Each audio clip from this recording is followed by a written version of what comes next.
Elliot Phillips, like VC Let's Get It, he is the face of a few brands and people relate him to brands nowadays. And it's not like brands can create their content, people understand what Rafa content looks like, but actually when Elliot goes and posts stuff, people think, oh yeah, is it Rafa? Is it Sturka? And people love it because they understand that it's tied to that brand. They're piggybacking off the cool stuff that he makes and the cool stuff that any ambassador makes realistically to make it look like the brand. Like for example, you see Canyon. I don't know if you see whenever an ambassador for Canyon gets a new bike, they bring it into the cylinder frame, all framed exactly the same. Everyone understands it's Canyon almost immediately, not even seeing the box. They kind of see it. And I feel like, yeah, brands are really leaning into it. They're employing ambassador managers, they're employing athlete managers, like Red Bull, for example. Exactly, it's the way that people are going.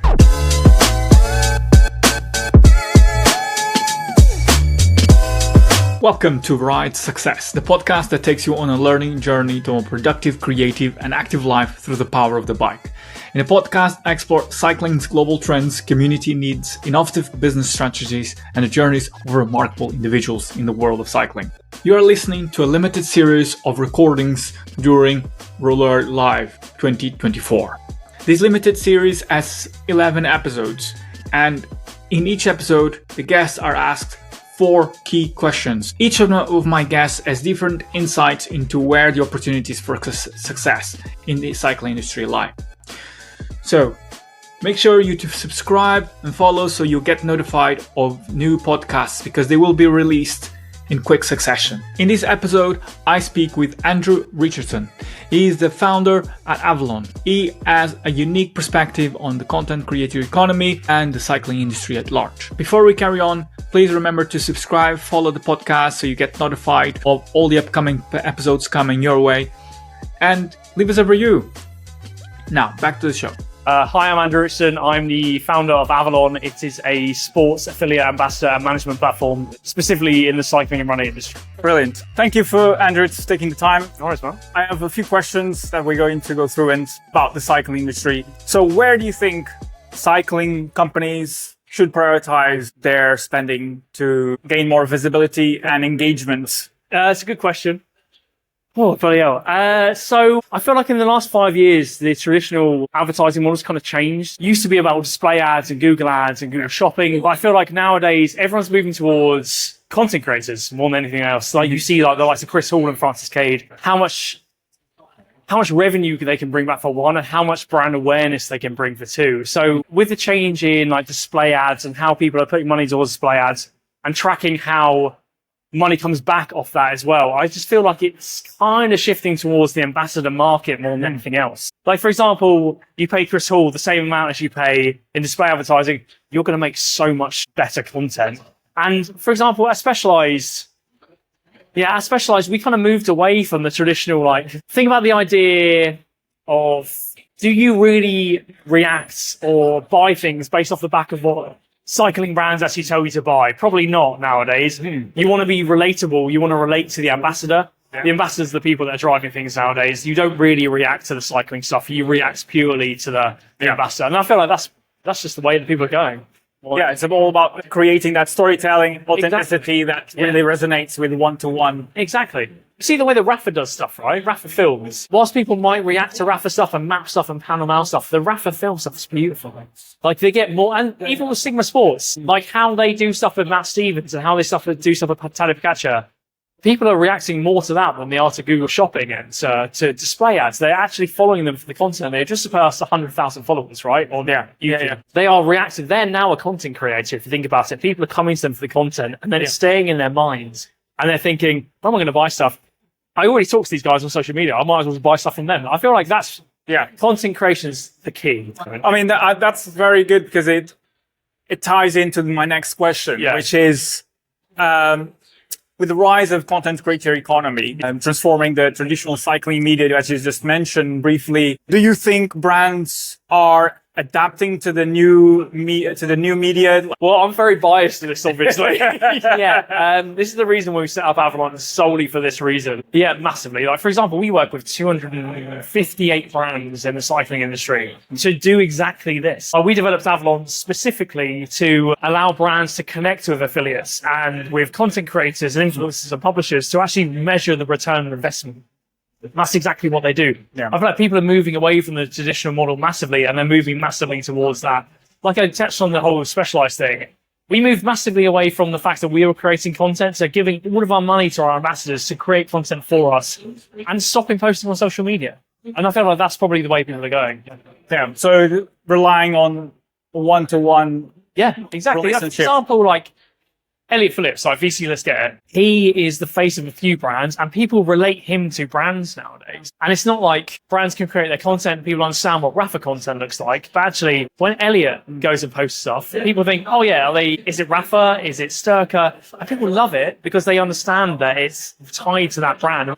They're piggybacking off the cool stuff that he makes and the cool stuff that any ambassador makes realistically to make it look like the brand. Like, for example, we see Canyon. I don't know if you see whenever an ambassador for Canyon gets a new bike, they bring it into the cylinder frame, it's all framed exactly the same. Everyone understands it's Canyon almost immediately, not even from seeing the box. They kind of see it. And I feel like, yeah, brands are really leaning into it. They're employing ambassador managers, they're employing athlete managers, like Red Bull, for example. Exactly, like the way that Markov did stuff, they now create their own helmets and the athletes have to wear their own helmets. Yeah, it's the way that people are going. Yeah. Very good. So building on that, what do you think are the cycling industry tailwinds and headwinds for the next 5 years? You can just pick one. Okay.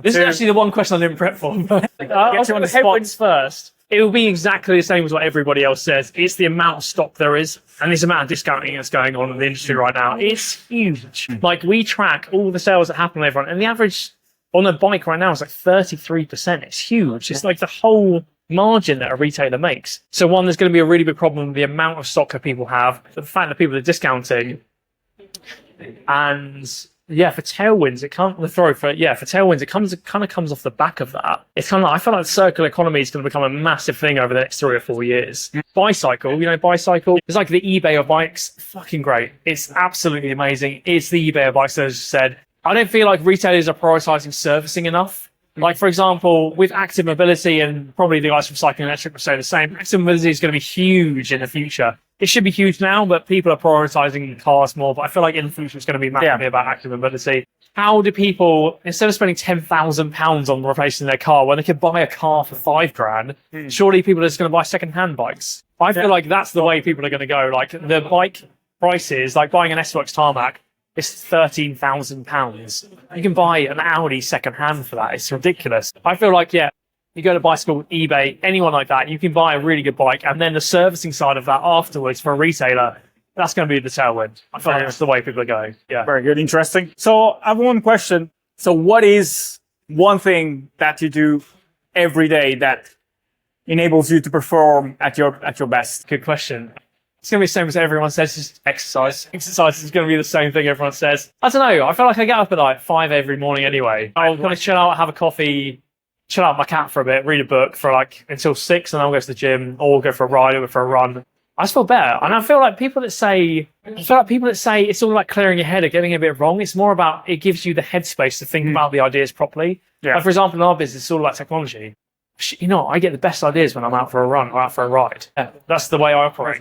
Yeah. Very good. Yeah. Very good. That's brilliant, Andrew. I have one last question, which is a tradition that I started in the podcast. Every guest leaves a question. And the question that was left for you is this.